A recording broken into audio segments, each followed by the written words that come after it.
Hey family, welcome to session 8, and today's theme is gratitude.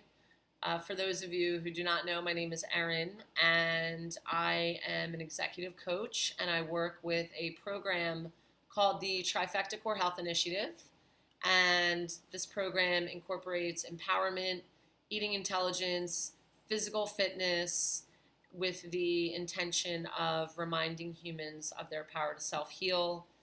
It has been brought to my attention recently that there are some clients and some folks out there that would like to see a little bit more sharing about my daily practices and how the trifecta philosophy is supporting me. So I will, at the end of this session, share information about how to contact me for more information. Gratitude. So for me, there are kind of three phases of gratitude. I'm either genuinely feeling gratitude, I'm saying that I feel gratitude even if I don't, or I'm having a really hard time expressing gratitude because perhaps things in my life feel like they're falling apart versus falling together. So I was involved in a conversation this week talking about mindset and talking about an attitude of gratitude and why it was so important. And in the beginning of the conversation, I found myself feeling even a little triggered, thinking, well, gosh, if I'm not feeling gratitude, then so be it, then let me be where I'm at.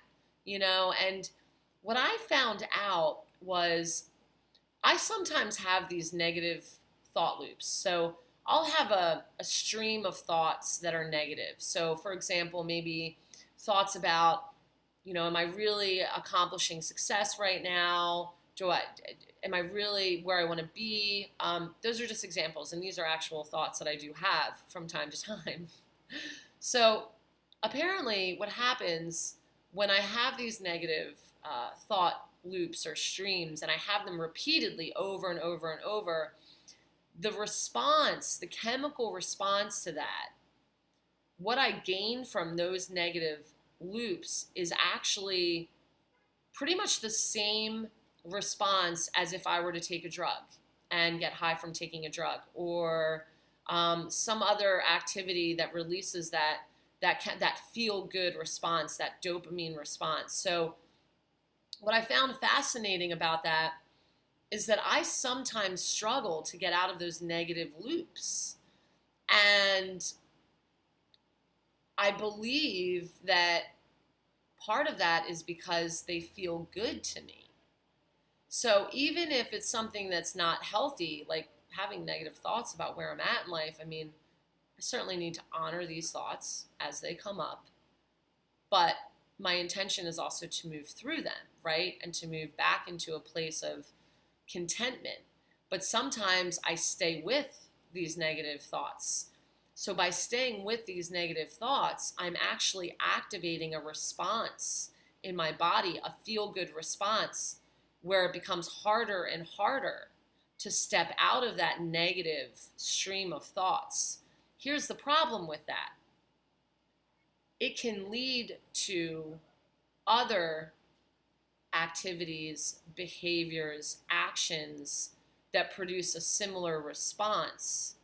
And it could lead to me having more negative thoughts to have that same response, so it can escalate and it can turn into additional behaviors, additional actions, additional negative thought processes that end up almost consuming my day and night.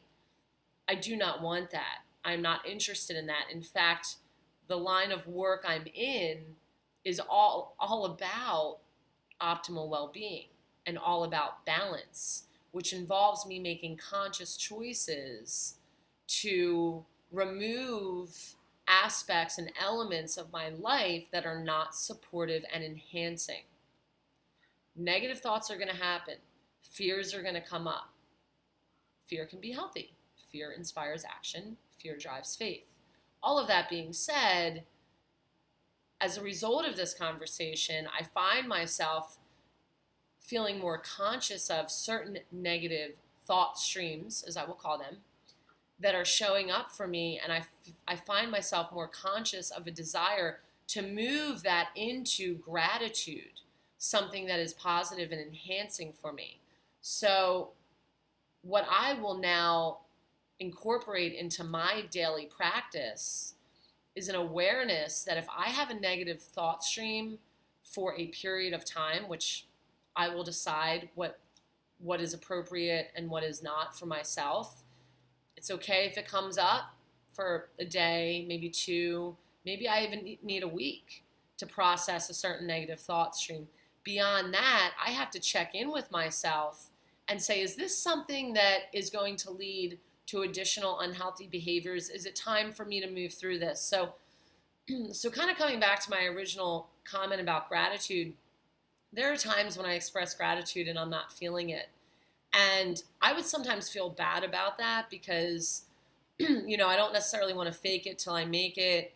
But the fact is, I'm doing myself a great service by expressing gratitude, even when I don't feel it sometimes, because it's assisting me and moving back into that place of support and empowerment. And it's keeping me away from a tendency towards behaviors or actions that are, quite frankly, self-destructive.